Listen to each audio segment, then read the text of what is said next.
ठीक है कहते हैं, अच्छी बात है। अब हम लोग आगे बढ़ते हैं, एक क्वेश्चन और करते हैं,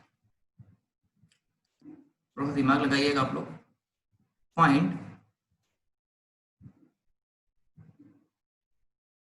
द मास ऑफ एयर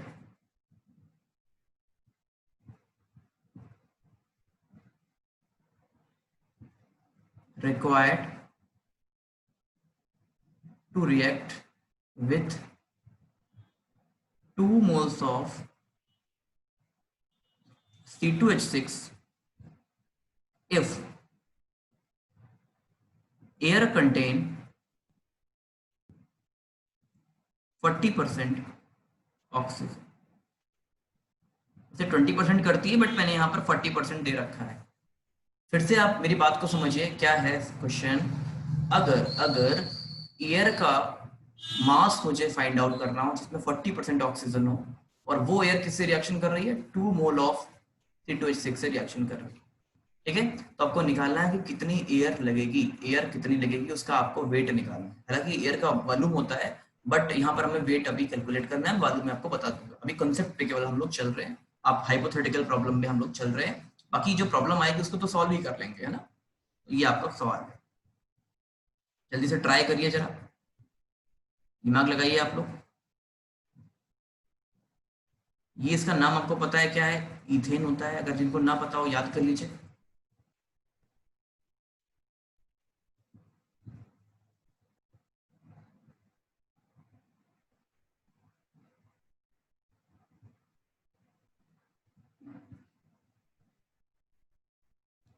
हाँ गर्व, क्या दिक्कत है भाई, बताइए।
किसी ने आंसर नहीं दिया अभी तक।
Okay,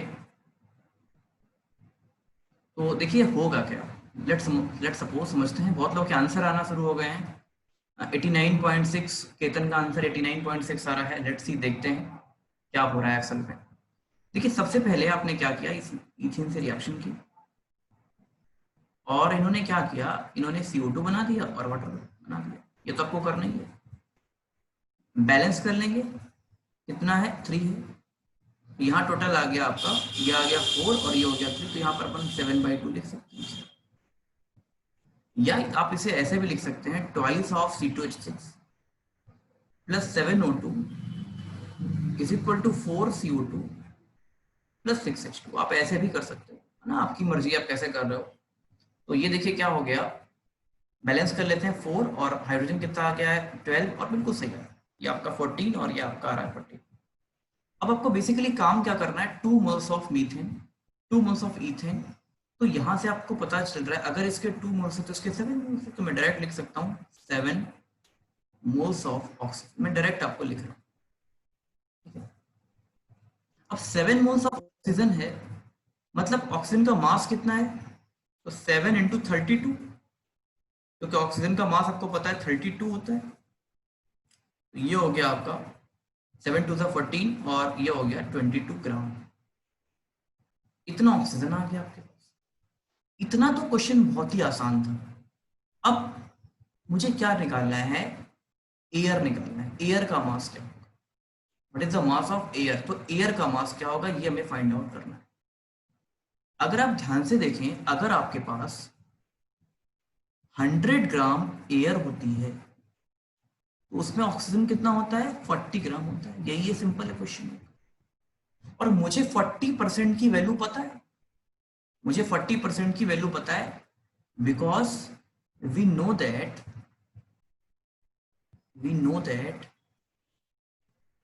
air contain 40% of oxygen. That means 40% oxygen की वैल्यू जो है वो है 224 ग्राम है। तो क्या आप 100% की वैल्यू नहीं निकाल पाओगे, सिंपल मैथ्स बन गई है। 224/40 इंटू 100। सॉल्व कर लीजिए भाई लोगों मेरे, सॉल्व कर लीजिए, ये आ जाएगा 224 इंटू 2.5। जितना भी आंसर आए आपका, जितना भी आंसर आए, आप उसे आंसर यहाँ पर लिख सकते थे। आंसर आ जाएगा 224 112, दैट इज 10। ये आ गया 6 और ये आ गया आपका 560। तो आंसर इज 560। तो जिन लोगों का आंसर 560 आ रहा था, दे आर राइट, बिल्कुल सही है वो लोग। और तरीका आपका ये होगा जो आपको दिखाई दे रहा है। 89.6 बिल्कुल ही गलत आंसर है, कोई मतलब नहीं है। आपने क्या किया है कि इसका 40% निकाल दिया है बस। मुझे समझ में आता है आपको इसका 40% निकाल दिया है कि नहीं, एक्चुअल में ये 40% है और 100% एयर की वैल्यू निकाली है। तो देख लीजिए आप लोग क्या गड़बड़ किए थे। बाकी आगे बढ़ते हैं, फिर एक बार मुझे बोल दीजिए बस समझ में आया कि नहीं आया।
सर हाँ बेटा, यस आप कुछ बोल रहे हैं?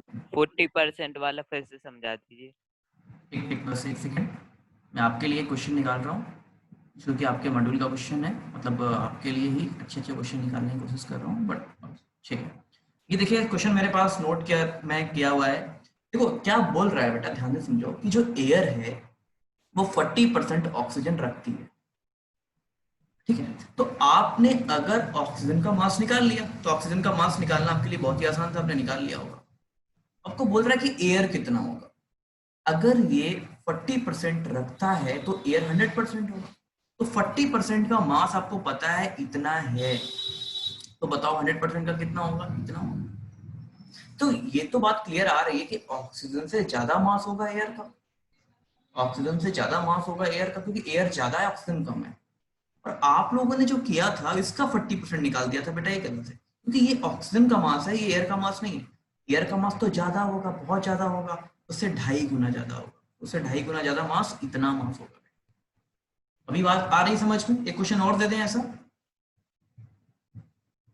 हेलो बेटा, आप लोगों को एक क्वेश्चन ऐसा और दे दिया जाए क्या?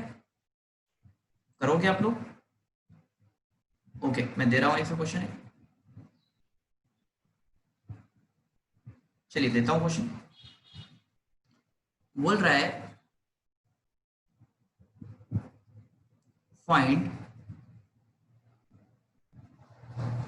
The mass of nitrogen in air if it contain 80% by mass and air react with 3 moles of C3H8 and it contain 20% oxygen by mass। अब क्वेश्चन थोड़ा सा और दिमाग लगाइएगा आप लोग। आपको नाइट्रोजन का मास निकालना है एयर में, अगर ये 80% by mass calculate 80% by mass होता है, और C3H8 के 3 मोल्स रिएक्ट कर रहे हैं और ये 20% ऑक्सीजन का मास रखते हैं, ठीक है। सेम क्वेश्चन है, थोड़ा सा फॉर्मेट चेंज हुआ है बस। आंसर बता दीजिए जल्दी से मुझे।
वन 920।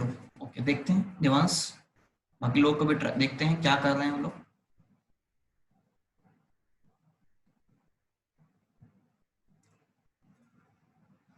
बाकी लोग भी जल्दी से आंसर निकालिए।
बाकी लोग आंसर नहीं दे रहे हैं भाई, क्या बात है, बहुत ही आसान सवाल था यार। सर 1920 ग्राम आया। 1920 ग्राम, देखते हैं देखते हैं बेटा। सर चैट एनेबल कर दीजिए। चैट एनेबल कर दो। ओके,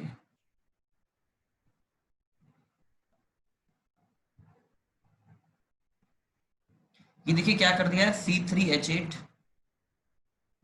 प्लस ऑक्सीजन, आपने दिया होगा CO2 प्लस वाटर। तो देखिए ये आपका 3CO2 हो गया, और यहाँ से 4 बन गया, और यहाँ से आपका बन गया ये 5 बन गया। इतना आपको समझ में आ गया। अब देखिए ये 3 मोल्स है, तो इतना तो समझ में आ गया कि 3 मोल्स C3H8 से रिएक्ट करेगा 15 moles oxygen. 15 moles oxygen react करेगा, और वास्तव में ऑक्सीजन कितना है, 20% है। तो 20% ऑक्सीजन का जो मास है वो 15 मोल्स के बराबर है। तो अगर आप मुझे बताओ 80% नाइट्रोजन का मास एयर में कितने के बराबर हो जाएगा, इट इज 60 मोल्स नाइट्रोजन आ जाएगा। 60 मोल्स नाइट्रोजन आ जाएगा, और मुझे निकालना है नाइट्रोजन का मास। नाइट्रोजन का मोलर मास 28 होता है, तो 60 इंटू 28 हो जाएगा। 8 6 जा 48, और ये हो गया आपका 1680। ठीक है, 1680 आपका ग्राम, ये आपका नाइट्रोजन का मास आ जाएगा। और अगर एयर का मास आप निकालना चाहते हैं, तो एयर का मास आ जाएगा 100, सॉरी ये आ जाएगा कितना, इसके 5 टाइम्स आ जाएगा, 20 है तो 5 टाइम्स आ जाएगा, तो 15 इंटू कितने मोल, 5 मोल, 75 मोल आ जाएगा। ये ऐसे बोलूं मैं, ये वास्तव में क्या है 75 इंटू, अब हम कर सकते हैं 32, ये आपके आ जाएंगे मोल्स किसके, एयर के आ जाएंगे। ठीक है, तो ऐसे आप कर सकते हो, बड़ा ही आसान तरह का सवाल था यार ये तो। 1920 75 मोल, हाँ कुछ ऐसा ही आएगा, सही बोल रहे हैं 75 मोल, और ये आपके आ जाएंगे 60 मोल, 60 मोल आ जाएंगे। ठीक है, तो ये 75 मोल और ये आपके 60 मोल आ जाएंगे। बिल्कुल सही तो नहीं किया है, बिल्कुल सही किया है, कोई भी गड़बड़ नहीं है। क्या बाकी लोगों को समझ में नहीं आ रहा है, क्या आ रहा है तो मुझे बता दीजिए, अदरवाइज मैं आगे बढ़ जाऊं। ठीक है, अब थोड़ा सा मुझे काम करना है, गैस पे काम करना है, याद रखना है। अगर मैं कहीं भी गैस की बात करता हूं आप लोगों में से बेटा, याद रखना है भाइयों, गैस के लिए हम डायरेक्ट जो मोल निकालते हैं वो वॉल्यूम की हेल्प से निकालते हैं। यहां पर मैं इसको स्टार बना कर लिख देता हूं, मोल्स are calculated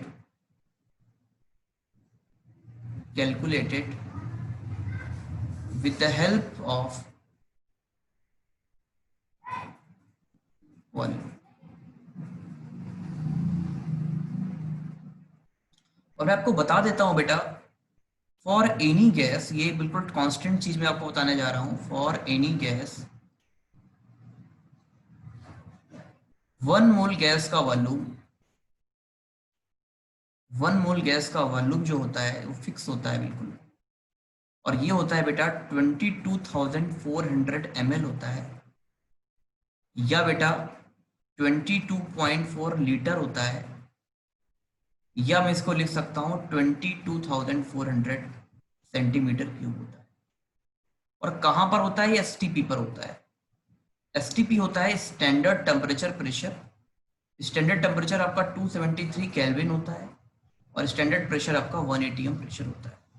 तो 1 एटीएम प्रेशर और 273 केल्विन टेम्परेचर पर किसी भी गैस का जो वॉल्यूम होता है वो ऑलवेज याद रखना है 22,400 ml होता है, या 22.4 लीटर होता है, या 22,400 सेंटीमीटर क्यूब।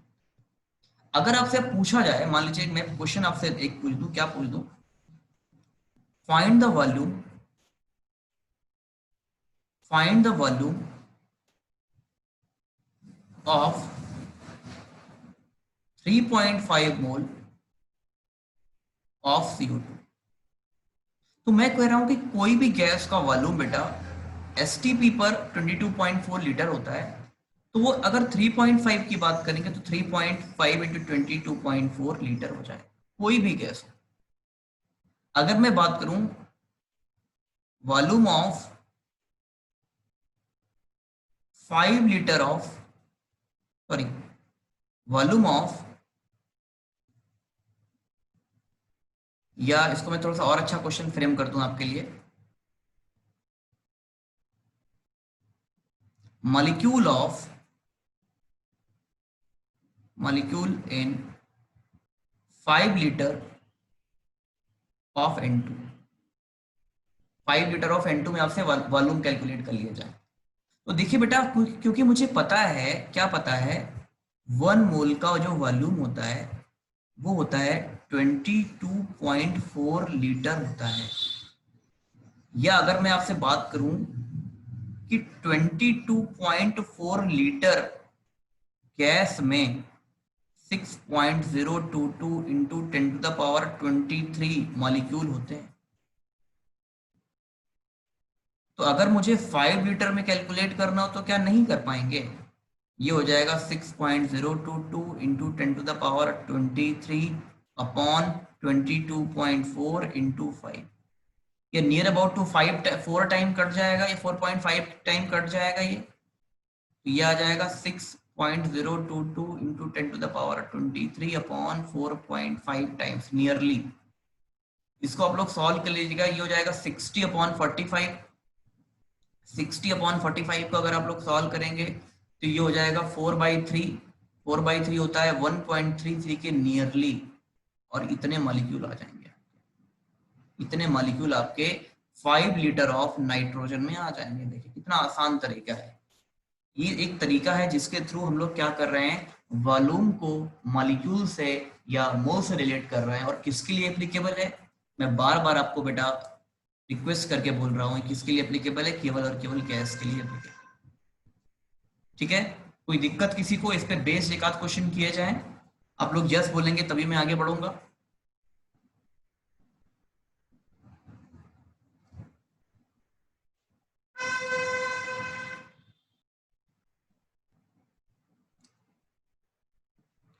बोलिए यस नो।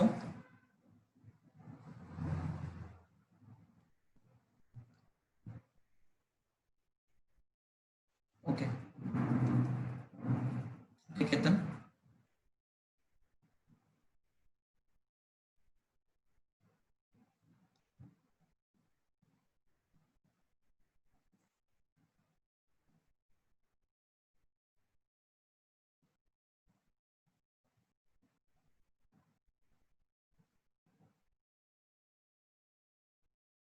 चलिए एक इस पे बेस्ड आखिरी क्वेश्चन दे रहा हूं, फिर मैं आपको कुछ और भी क्वेश्चन कराऊंगा ताकि आप लोग का थोड़ा सा मोरल बूस्ट हो। आखिरी क्वेश्चन इस पे बेस्ड दे रहा हूं, हालांकि क्वेश्चन बहुत आसान है बट मोरल बूस्ट करूंगा आपका। क्या सवाल है? Find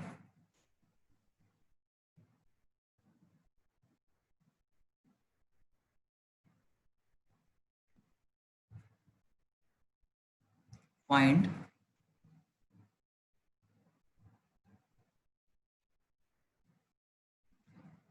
the volume of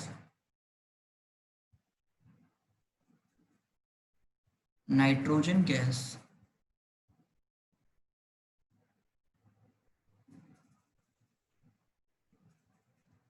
required to react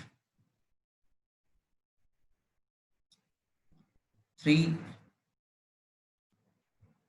moles of nitrogen, sorry, 3 moles of hydrogen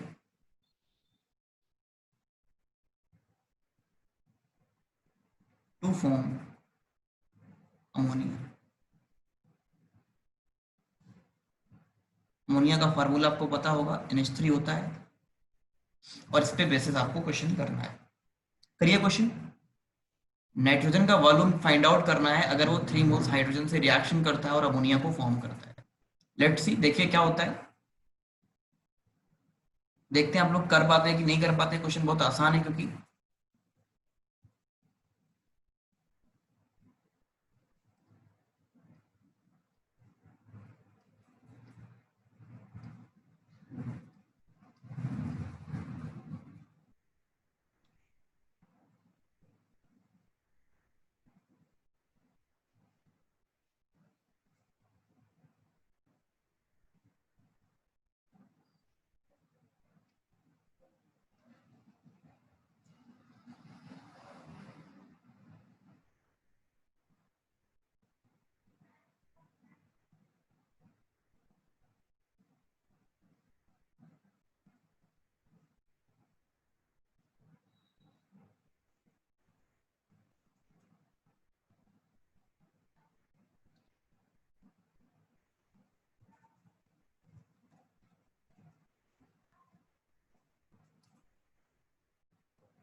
एक भी लोगों का आंसर नहीं आ रहा यार।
यस बेटा, ठीक है, देखते हैं आप लोगों ने आंसर दिए हैं कुछ।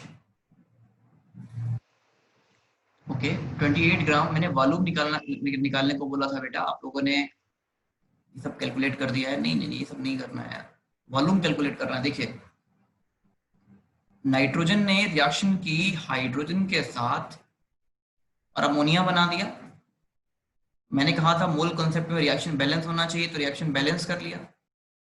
क्या बोल रहा है 3 मोल्स ऑफ हाइड्रोजन। तो 3 मोल्स ऑफ हाइड्रोजन से कितना मोल नाइट्रोजन रिएक्शन करता है 1 मोल। यहाँ पर मैं लिख भी सकता था 3 मोल्स हाइड्रोजन रिएक्ट करता है 1 मोल नाइट्रोजन से। तो 1 मोल नाइट्रोजन मतलब 1 मोल का वॉल्यूम 22.4 लीटर।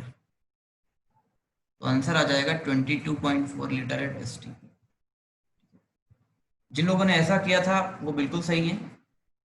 सर क्वेश्चन में एसटीपी कहाँ लिखा? बेटा वो तो अंडरस्टूड चीज है, अंडरस्टूड चीज है कि अगर आपको वॉल्यूम की बात की जा रही है तो वो तो एसटीपी पर ही पूछा जा रहा होगा, क्योंकि वही हमें डेटा पता होता है। ठीक है, वही डेटा पता होता है, उसके अलावा कोई डेटा हमें पता ही नहीं होता है।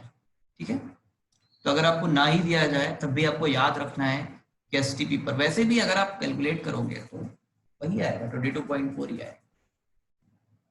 ठीक है,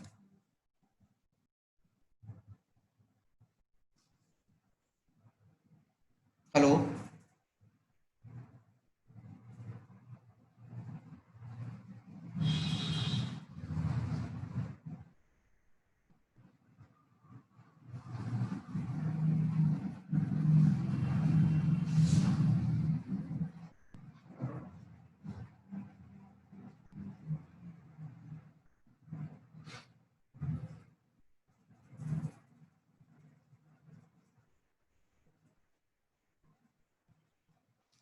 हेलो, समझ में आ रहा है आप लोगों को बेटा? चलिए अब कुछ क्वेश्चन मैं करवाता हूँ आपको। पिछले मैंने कॉन्सेप्ट मैंने बताए हैं बहुत सारे, उससे रिलेटेड कुछ कॉन्सेप्ट हैं, उनके क्वेश्चन मैं आपको करवाना चाहता हूँ।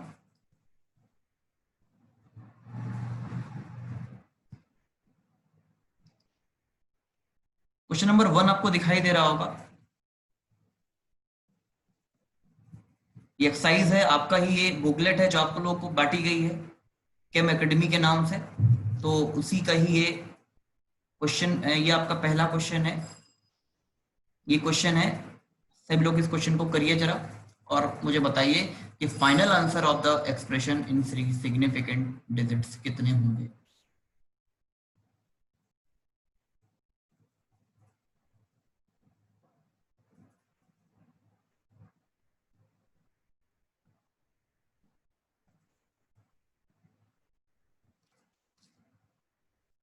बी। बी। बी मतलब 2? हेलो, बी मतलब 2 बोल रहे हो बेटा आप? कैसे, एक्सप्लेन करो जरा।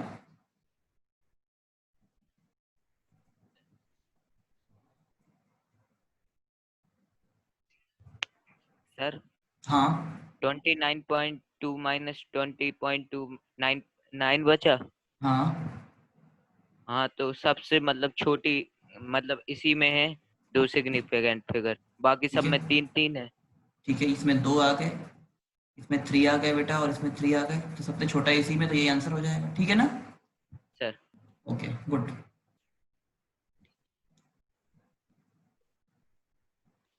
क्वेश्चन नंबर 2 पे देखते हैं। The significant figures in 3400, answer is, 2। Answer 2 2। अच्छा 4 क्यों नहीं होगा बेटा? सर क्योंकि वो बाद में जीरो माने नहीं जाते सर। बाकी कोई 4 भी बोल रहा है क्या? फोर है सर सर, 2 फोर। है आंसर। आंसर आप लोग सभी लोगों को क्या लग रहा है? एक एक लोग ही केवल बोल रहा है। फोर। पक्का? Sir yes 2। एक बार डिसाइड कर लीजिए आप लोग, मैं भी वेट। सर सर, फोर है।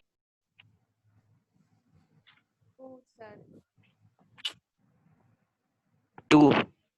पक्का? फोर।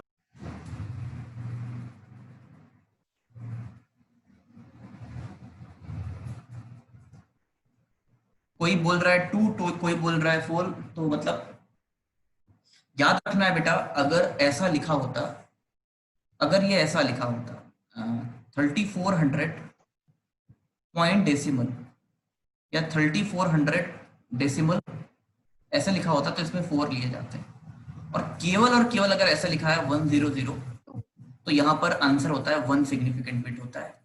और अगर लिखा होता 100 पॉइंट डेसिमल, ये डेसिमल अगर लगा होता तो यहाँ आंसर हो जाता 3 हो जाता। ठीक है, तो ये जो बोल रहे हैं 2, यहाँ पर 2 ही आंसर होगा। आप कंफ्यूज करने के लिए यहाँ पर लिखा जा सकता है 3400 पॉइंट डेसिमल ऐसे, तो यहाँ आंसर आपका फिर 4 हो जाता। ठीक है, तो ये छोटी छोटी सी प्रॉब्लम्स हैं। एनसीईआरटी ने भी दे रखा है कि अगर 100 लिखा हो तो आपका 1 होता है, 100.0 लिखा हो तो इसका आंसर आपका 4 हो जाएगा। ठीक है, तो ये छोटी छोटी प्रॉब्लम्स हैं, आपको याद रखना है। खैर आगे देखते हैं, क्वेश्चन नंबर 3 पे आते हैं।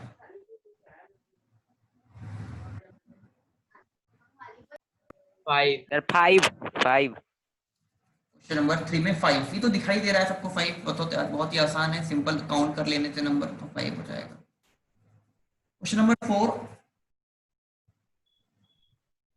क्वेश्चन नंबर 4,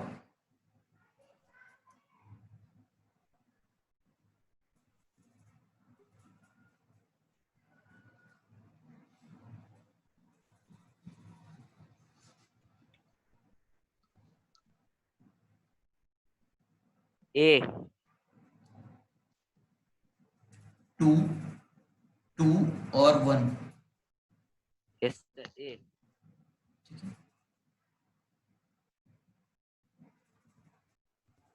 तो देखते हैं बाकी लोग भी आंसर में मैसेज में भी चेक करता जा रहा हूँ, ये आंसर बहुत लोगों ने दिया है।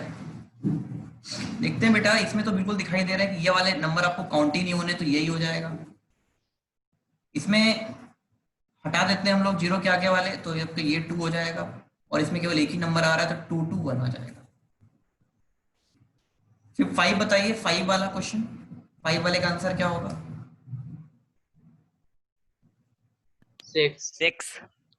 5 वाले में सिंपल काउंट करना है, 1 2 3 4 5 6, तो 6 आ जाएगा। ठीक है, देखिए आप लोग सारे क्वेश्चन करते जा रहे हैं, हम लोगों ने कॉन्सेप्ट बिल्कुल सही से पढ़े हैं, इसका मतलब आगे बढ़ते हैं। क्वेश्चन नंबर 6 पढ़ते हैं। क्वेश्चन नंबर 6, थोड़ी ऊपर कर दीजिए। हाँ बेटा मैं भी वही ट्राई कर रहा हूँ, अब पढ़ो।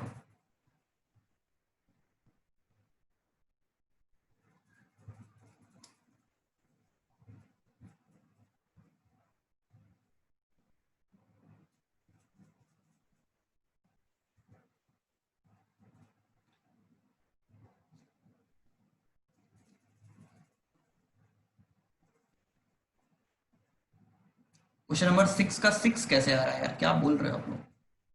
क्वेश्चन नंबर 6 का आंसर क्या आएगा, मुझे बताइए आप लोग। सी सी। डी। बोल रहा है कि ये और ये नंबर दिया गया है, और इसका क्या क्या करना है आपको, सैंपल का मतलब मास निकालना है कि कितना होगा।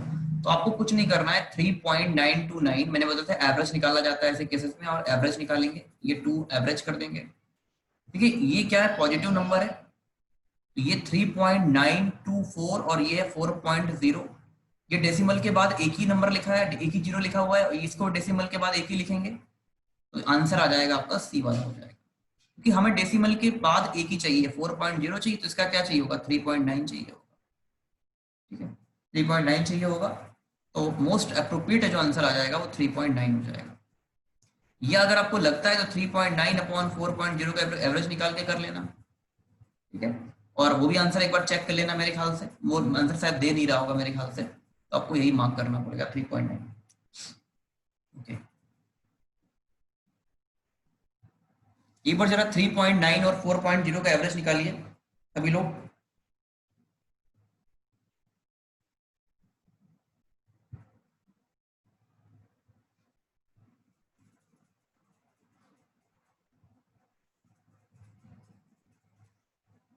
थ्री 3.95। हाँ 3.95 है, केवल एक ही सिग्निफिकेंट बिट तक लेना है, तो इसका मतलब हमारा ये हो जाएगा 3.9 हो जाएगा। अगर ये लिखा होता बेटा 4.00 और ये लिखा होता 3.929 लिखा होता, तो आंसर आपका क्या होता, 3.95 ही होता। मेरी बात समझ रहे हैं ना आप लोग? Yes sir. हाँ, तो याद रखना है, ऐसी गलती भी नहीं कर देना। आगे बढ़ते हैं। अब लॉस ऑफ केमिकल कॉम्बिनेशन के क्वेश्चन आपके लिए आ रहे हैं, तो देखते हैं ये क्या क्वेश्चन है। क्वेश्चन नंबर 7 है, there are 2 common oxide of sulphur, one is 50% by oxygen weight, other almost exactly 60% of oxygen weight. The weights of sulfur combined with 1 gram of oxygen. ठीक है, बोल रहा है कि सल्फर का वेट क्या होगा अगर ऑक्सीजन का वेट 1 ग्राम हो, तो सल्फर का रेशियो क्या होगा, बेसिकली यही पूछना चाह रहा हूं। थोड़ा सा ट्राई करिए आप लोग, ट्राई करिए, सी। देखते हैं। देखो बेटा, आपको पता है सल्फर के 2 ऑक्साइड होते हैं, उसी की बात कर रहा है। एक तो SO2 होता है, आपने 10 क्लास में पढ़ा होगा, और आपने दूसरा ऑक्साइड पढ़ा होगा, SO3 पढ़ा होगा। बैलेंस कर लेते हैं इसको। तो ये तो पहला वाला हमारा बैलेंस है, ये हमारा बैलेंस नहीं है। अब ऑक्सीजन के मास को दोनों में 1 ग्राम कर दिया गया है। दोनों में आपको क्या किया है, ऑक्सीजन का मास 1 ग्राम कर दिया गया है। तो इसको थोड़ा सा मैं अच्छे से लिख लूं, अगर इसको मैं क्या लिख लूंगा, S+O2। ऑक्सीजन का मास मैंने फिक्स कर दिया है, ऐसे कर दिया है, और इसमें भी मुझे 1 कोफिशिएंट लाना है, तो मैं क्या करूंगा, 2s/3 कर दूंगा, ऐसे 2s/3 plus O2 is equal to SO2। यहां पर लॉ ऑफ मल्टीपल प्रोपोर्शन लगाइएगा, एक के मास को हमने क्या कर दिया, फिक्स कर दिया है, तो इस वाले का रेशियो होल रेशियो में आएगा, तो ये आ जाएगा 1:2/3, तो ये आ जाएगा 3/2 आ जाएगा। ठीक है, रेशियो क्या आ जाएगा, 3/2, दैट इज 3:2 हो जाएगा। आ रही बात समझे बेटा आप लोगों को? Yes sir. ठीक है, तो इसका आंसर आप लोग ये वाला मार्क करेंगे। चलिए आगे बढ़ते हैं।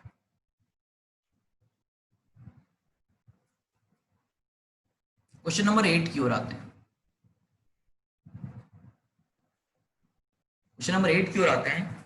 Iron form 2 oxide, in first oxide 56 gram iron is found to be combined with 16 gram of oxygen, and in second oxide 112 gram of iron is found to be combined with 48 gram of oxygen. The data satisfy, आपको पता होगा ये Fe है, ये reaction करता है O से, तो आपको पता है FeO बना सकता है। ठीक है, तो इसको बैलेंस कर लेते हैं अपन, इसको हाफ O2 कर देते हैं, और अगले केस में क्या हो रहा है, Fe रिएक्शन बैलेंस ऑक्सीजन से रिएक्शन करने के बाद Fe2O3 बनाता है, क्योंकि तो आपको पता है 2 ऑक्साइड होते हैं आयरन के, आयरन की वैलेंसी 2 होती है और 3 भी होती है, आपको पता होगा पहले से। ठीक है, तो इसको बैलेंस कर लेते हैं, तो ये देखिए आपका आ गया 2Fe और यहाँ पर 3/2O2 3O2, या अगर आपको बढ़िया से बैलेंस कर लिखना था इसे, तो आप इसको ये भी लिख सकते थे Fe plus 3/2O2 is equal to Fe2O3, ऐसे भी लिख सकते थे, और यहाँ पर भी आपका बर्फ हाफ हो जाता। अब क्या बोल रहा है कि ये 56 16 ग्राम से रिएक्शन करता है, ये 56 इसके 16 ग्राम से रिएक्शन करता है, और ये वाला 112 इसके 48 ग्राम से रिएक्शन करता है, इसके 48 ग्राम से रिएक्शन करता है। देखो बात बिल्कुल सही है यार, ये क्या है, कंजर्वेशन ऑफ मास तो है ही नहीं है। ठीक है, ये क्या है, सिंपल सी बात कहता है बेटा कि ये 2 अलग अलग प्रोडक्ट बना रहा है, सेम रिएक्टेंट है, ऐसे केसेस में हमें मल्टीपल प्रोपोर्शन लगाना होता है। ठीक है, ये बात बिल्कुल आप सॉल्व करते हैं ना सॉल्व करते हैं आपको कोई फर्क नहीं पड़ता, आपको कंसेप्ट पता है कि when 2 or more than 2 same element form a different compound, this concept is known as multiple proportion। आपको चेक करना है, आप चेक कर लीजिए। ठीक है, आप चेक भी कर सकते हैं, तब भी आपको कोई प्रॉब्लम नहीं होगी। कोई दिक्कत किसी को? No sir. No sir.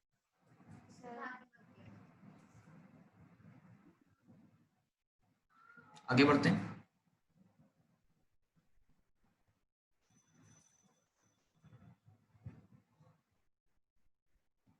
Question number 9 में आते हैं।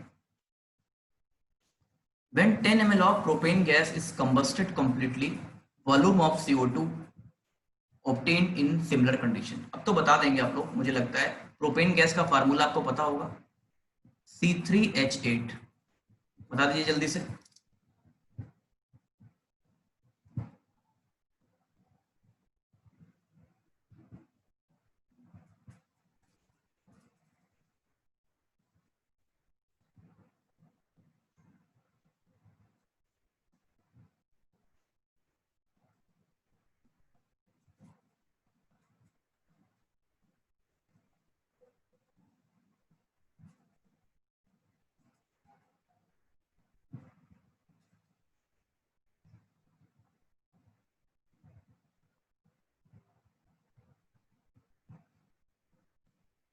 30 ml। ml।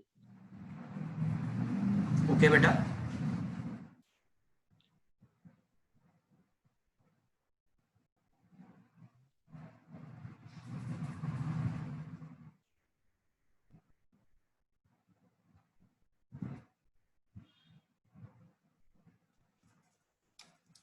देखते हैं। बहुत लोगों ने तरह तरह के आंसर दिए हैं। Let's see. 30 ml। ओके बिल्कुल आसान सवाल मुझे लग रहा था ये। देखिए प्रोपेन क्या है, C3H8 ऑक्सीजन, 3CO2 निकलेगा, आपको पता है। तो ये अगर 10 है तो ये क्या होगा, 30 होगा। और इसका कॉन्सेप्ट है गे-लुसेक लॉ। अगर आपको किसी को समझ में ना आता हो कि कौन सा कॉन्सेप्ट लगता है, तो यहाँ पर गे-लुसेक लॉ लगता है, आपको याद कर लेना है, ये समझ लेना है। हालांकि मैंने पढ़ा दिया था आपको। ठीक है, अब हम लोग क्वेश्चन नंबर 10 की ओर करते हैं और आपके आज की क्लास को यहीं से वाइंड अप कर देते हैं।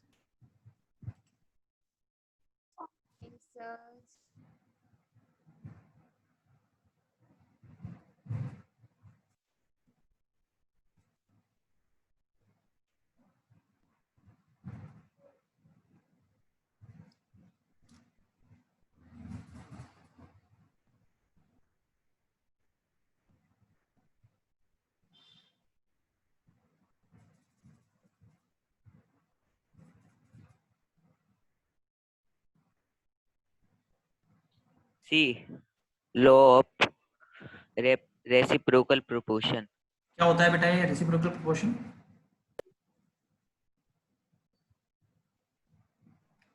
सर जब एक ही एलिमेंट दो या तीन अलग अलग एलिमेंट से रिएक्ट करें तो बनता है। देखिए देख लेते हैं, मतलब थोड़ा सा अगर नहीं भी कॉमन सेंस लगाते तभी आप सवाल कर लेते हैं। देखिए क्या था, बोल रहा है कि कार्बन, मैंने हालांकि पढ़ाया नहीं रेसिप्रोकल प्रोपोर्शन आपको, बट कोई ऐसी नई चीज नहीं उसमें भी। कार्बन रिएक्शन करता है सल्फर से। चलिए, कार्बन सल्फर से रिएक्शन कर गया और बना गया CS2। कार्बन ने आल्सो रिएक्शन किया ऑक्सीजन से, कार्बन ने आल्सो रिएक्शन किया ऑक्सीजन से और बना गया CO2। तो बोल रहा है सल्फर ऑक्सीजन से रिएक्शन करेगा, सल्फर ऑक्सीजन से रिएक्शन करेगा और बना देगा SO2। तो रेसिप्रोकल पता है क्या होता है? रेसिप्रोकल ये होता है, ए से ने बी दिया, बी ने सी दिया, तो ए ने सी देगा। ये ऐसा है, ये होता है रेसिप्रोकल। ठीक है बेटा, जो रेसिप्रोकल समझ रहा था, जो रेसिप्रोकल नहीं समझता, देखो मल्टीपल प्रोपोर्शन यहाँ नहीं लगता। अगर आप ऑप्शन मार्क भी करते हैं तो मल्टीपल प्रोपोर्शन नहीं लगता, क्योंकि वहां सिंपल चीजें होती हैं, सेम चीजें होती हैं। वॉल्यूम का कहीं कॉन्सेप्ट नहीं है, डेफिनेट प्रोपोर्शन लगने वाला नहीं है, डेफिनेट प्रोपोर्शन एक ही कंपाउंड के अंदर लगता है। तो यहाँ पर रेसिप्रोकल लगता है। और रेसिप्रोकल जिसको ना पता हो वो जान ले कि अगर ए ने बी से रिएक्शन किया, बी ने सी से रिएक्शन किया, तो ए सी से कर सकता है, और ए सी से करता भी है, उसी प्रोपोर्शन में करता है जैसे उसको करना चाहिए। तो that is all about reciprocal proportion. आप चाहिए, आप चाह सकते हैं, आप डेटा उठा के रख दीजिएगा, मूल लगा दीजिएगा, आपका आंसर वही आएगा। इससे बढ़िया है कि आप सिंपल ये करिए कि अगर ए ने बी से किया, बी ने सी से किया, तो ए ने सी से कर दिया। बस सिंपल सी बात है। कोई दिक्कत किसी को? Any problem? बोल तो दे। No sir. चलिए, तो आज की क्लास को अपन यहीं वाइंड अप करते हैं। अगली क्लास में मैं आपको होमवर्क दे रहा हूं, पहले होमवर्क आप लोग लेते जाइए। आप लोग होमवर्क लेते जाइए। ये सीट आपके पास, असाइनमेंट सबके पास होगा, और यहाँ पर आप लोगों को अब क्वेश्चन नंबर 31 तक करना है। क्वेश्चन नंबर 31 तक सबको करना है। ठीक है, प्लीज आप लोग अपने असाइनमेंट को नोट कर लीजिए। 31 तक सभी बच्चों को करना है। हम लोग मिलते हैं फिर 31 तक। Thank you.